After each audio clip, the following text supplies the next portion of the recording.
A liberdade que a gente tanto deseja experimentar na nossa vida não é um caminho, não é um destino, é nosso direito ser livre. Então no vídeo de hoje eu quero compartilhar com vocês algumas práticas simples que eu uso para me libertar da prisão mental em que a gente se coloca todos os dias. Vem comigo? Eu sou a Renata Fernandes e este é o Reconexão Interior. Quando eu era criança, lá pelos meus 10 anos de idade, eu estava estudando na escola sobre a época da independência do Brasil e da escravidão. E a professora me falou uma coisa que ficou marcado na minha cabeça. Ela disse que mesmo depois da libertação dos escravos, muitos deles escolheram continuar vivendo na casa dos seus senhores, mantendo a sua condição de escravos, porque eles não tinham para onde ir. E aí, guardadas as devidas proporções, é mais ou menos isso que a gente faz com nós mesmos na nossa mente. A gente se mantém preso ao nosso passado, repetindo as nossas crenças limitantes, porque a gente tem medo de caminhar em direção a esse desconhecido, de caminhar em direção à nossa liberdade. Essa aqui é uma representação do que acontece com a gente no decorrer da nossa vida. Então, a nossa essência, né? A gente nasce puro amor. E aí, conforme a gente vai crescendo, a gente vai criando essas camadas de ideias a nosso respeito. Esse conjunto de ideias vai formar o nosso ego. E o nosso ego, ele tem essa função de nos proteger da dor que a gente sentiu quando a gente não pôde receber o amor incondicional que a gente tanto precisava. Então, ele é como se fosse a construção de uma barreira contra essa dor. Então, isso é o que ficou na nossa mente. A nossa essência, obviamente, ela é baseada no amor divino, no amor incondicional, e as nossas crenças são baseadas no medo. A grande sacada disso daqui é que o amor representa pra gente, quando a gente está vivendo, olhando para o mundo a partir das nossas crenças, o amor representa o desconhecido. E as nossas crenças, como elas são uma construção mental, baseado naquilo que nos ensinaram a nosso respeito, elas representam o conhecido. Você conhece as suas crenças, você já sabe como é que você reage em determinadas situações, porque elas se repetem, né? Então, como a gente vive nessa repetição dos mesmos padrões, das mesmas crenças, isso aqui representa o conhecido. E quando a gente fala da nossa mente, dá a impressão de que a gente está falando de uma metáfora, né? Mas isso aqui é muito real, porque o que é que acontece?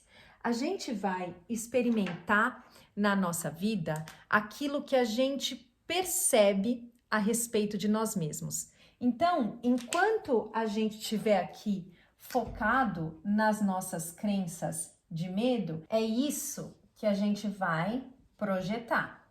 É isso que a gente vai experimentar. Então, isso aqui não tem nada de metafórico. Aquilo que a gente experimenta na nossa vida é aquilo que a gente carrega na nossa mente. Então, se a gente quer experimentar liberdade, se a gente quer experimentar amor, gratidão, alegria, contentamento, conexão, o que é que a gente tem que fazer?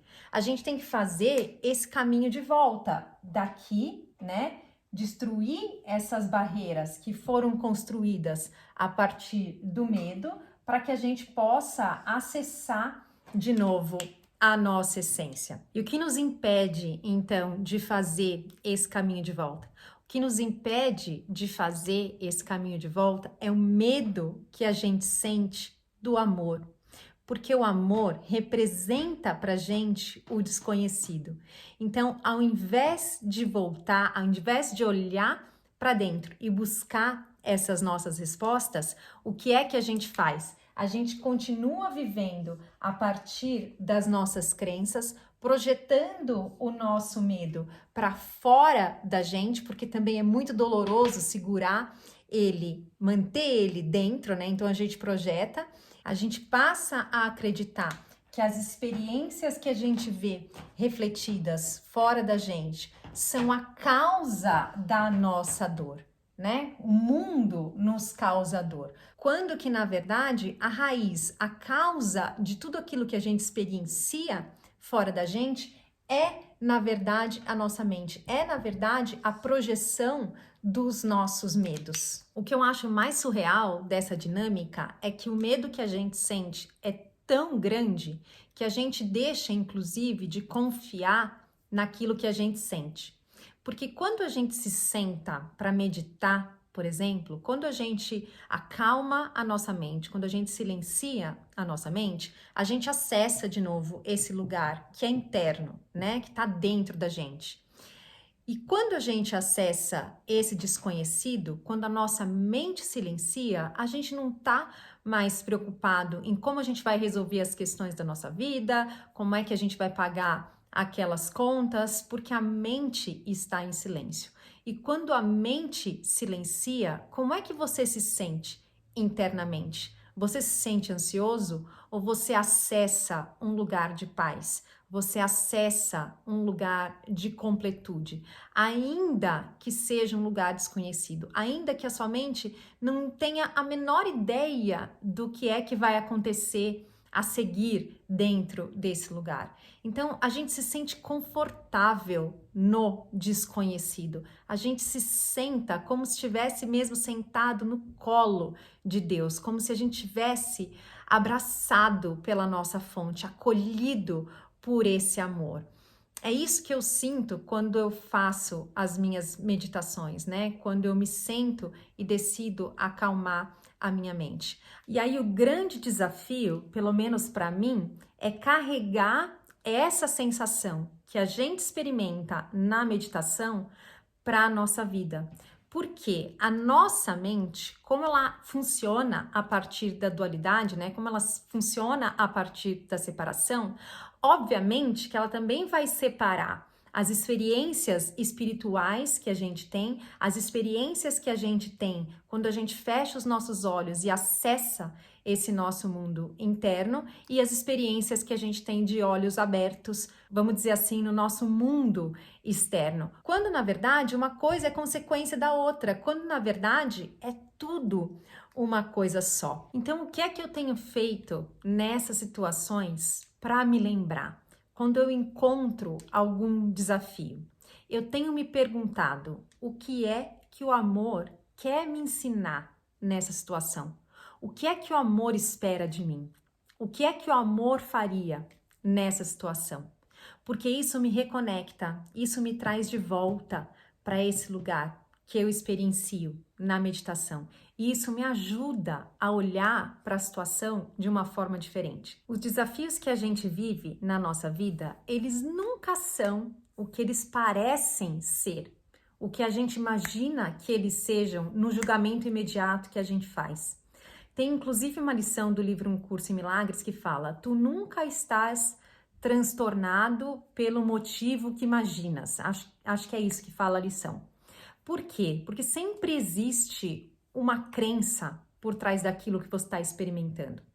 E quando a gente se faz essa pergunta, quando a gente se pergunta o que é que o amor está querendo me mostrar, você vai olhar para aquilo que aparentemente para você, num primeiro momento, parecia ser, por exemplo, uma experiência de falta, né? De falta de dinheiro, de falta de relacionamento, de falta de atenção, de falta de carinho, de reconhecimento, como a expressão da sua crença. Quando a gente experimenta a falta de qualquer coisa, é a vida apontando pra gente, é a vida colocando a gente na direção da nossa abundância. É sempre o oposto daquilo que você está experimentando, se o que você está experimentando te faz sofrer. Então, se você olhar para aquilo e você interpretar, por exemplo, como uma falta de respeito, é a vida querendo te mostrar o tanto que você é amado, o tanto que você já é perfeito e aceito agora dentro desse amor. E aí, quando a gente é capaz de olhar para os nossos desafios a partir dessa perspectiva, a partir desse ponto de vista, a gente não pode sentir outra coisa que não gratidão. Porque se é isso que os nossos desafios estão tentando nos mostrar, se o que eles querem nos mostrar é a verdade a nosso respeito, como é que a gente não vai ser grato? Como é que a gente não vai olhar para aquilo e dizer para a gente mesmo: ah, eu tinha me esquecido. Obrigado por me lembrar. Obrigada por me lembrar que eu sou só amor. Que tudo isso aqui é uma bobagem que eu construí na minha cabeça, mas que da mesma forma que eu construí, eu posso desconstruir. Eu posso escolher olhar para isso de uma forma diferente, interpretar isso de uma forma diferente. E conforme a gente vai repetindo, conforme a gente vai fazendo isso, a gente vai perceber que o medo dessas situações, ele começa a se desfazer, ele começa a se deteriorar. Não é do dia para a noite, né? Como sempre eu falo aqui, isso é uma prática, porque a gente está treinando a nossa mente nesse caminho de retorno à nossa fonte, à nossa liberdade, né? A quem nós somos. Que, embora já esteja disponível mesmo para gente agora, embora a gente nunca tenha se separado da nossa fonte, a gente precisa treinar para se lembrar. Mas é só uma questão de lembrança. E cada vez que a gente se lembra, a gente retorna para esse bem-estar, a gente retorna para essa sensação de paz, para essa sensação de liberdade, para essa sensação de que já está tudo bem agora. A mesma sensação que a gente experimenta quando a gente faz uma meditação. E de novo, é por isso que a meditação é tão importante nesse nosso processo. Tá bom? Era isso que eu queria compartilhar com vocês no vídeo de hoje. Pratiquem, usem isso na vida de vocês como uma ferramenta e me contem aqui nos comentários se isso mudou alguma coisa para vocês, tá bom? Se vocês gostaram desse vídeo, lembra de deixar aí o seu curtir. Muito obrigada e até o próximo vídeo. Tchau, tchau!